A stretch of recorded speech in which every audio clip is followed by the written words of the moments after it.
Sa halagang 26,000 pesos, may enjoy mo na ang 3 days staycation mo dito sa Bolinao, Pangasinan. Dito nga pala yan sa AQC Private Beach Resort. Kali nasa 30 katao kami na magpunta dyan. Pagpasok mo dito sa resort, mapapansin mo kaagad yung jacuzzi nila. Swimming pool na rin yan para sa mga bata. Bali nasa 4 feet ang lalim po niyan. Pabor nga rin po sa mga bata po yan kapag ayaw nilang maligo sa dagat, ayan, at mas prepare nila na maligo sa swimming pool. Wrong timing din ang punta namin dyan dahil masama din yung panahon nun. At ganyan din ang itsura niya kapag gabi. So maraming ilaw kaya attractive sa mga bata. At saka kailangan kung maliligo din yung mga bata, kailangan talaga may bantay. Kasi may portion dyan na tiles na parang ginawang pinakaupuan dahil nga jacuzzi style nga siya. Kaya talaga kailangan may mga bantay yung mga bata na maliligo dyan. Tapos ito naman yung dalawang available na kwarto dito sa resort. Sa isang kwarto, kaya na magkasya ng 15 to 16 na katao. Depende naman yung sa laki siguro ng katawan.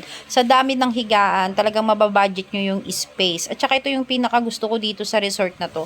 Kasi nakatulog talaga ako ng maayos kasi napaka-komportable talaga nung lugar. Sa sobrang komportable niya, hindi ko alam kung magi-stay ako doon sa kwarto, humiga at manood lang ng TV or maliligo ako doon sa labas. Ganito ang itsura niya kapag gabi. Pwede ka rin din mag-set up ng bonfire dyan pero hindi na namin nagawa-gawa nga ng umuulan. Masama kasi ang panahon talaga nung pumunta kami. Tapos ganito naman ang itsura niya kapag araw. Ayun, may mga sinampay pa ng mga damit nilang basa. Ito naman ang kusina, kumpleto na at wala ka na ring aalalahanin pa. Pagdating sa comfort room, malinis po ang kanilang CR. Tatlo ang available po dyan sa resort. Dito naman kami kumakain at sineset up yung mga handa at dito na rin din nakapwesto yung video okay. Sa gabi, ganito naman ang itsura niya. O, diba? Maganda at maaliwalas talaga. Ako kasi mas gusto kasi yung mga private resort kasi mas maganda yung kayo-kayo lang talaga doon sa isang lugar at least may privacy po, diba? Ito naman yung itsura ng pinaka-parking kaya kahit 4 o 5 sasakyan, mukha talaga magkakasya po. Siguro kung nagpunta kami dyan yung magandang panahon, mas lalo naming ma-appreciate yung ganda ng lugar. Talagang masasabi kong maganda kasi sa buhangin palang napakapino na.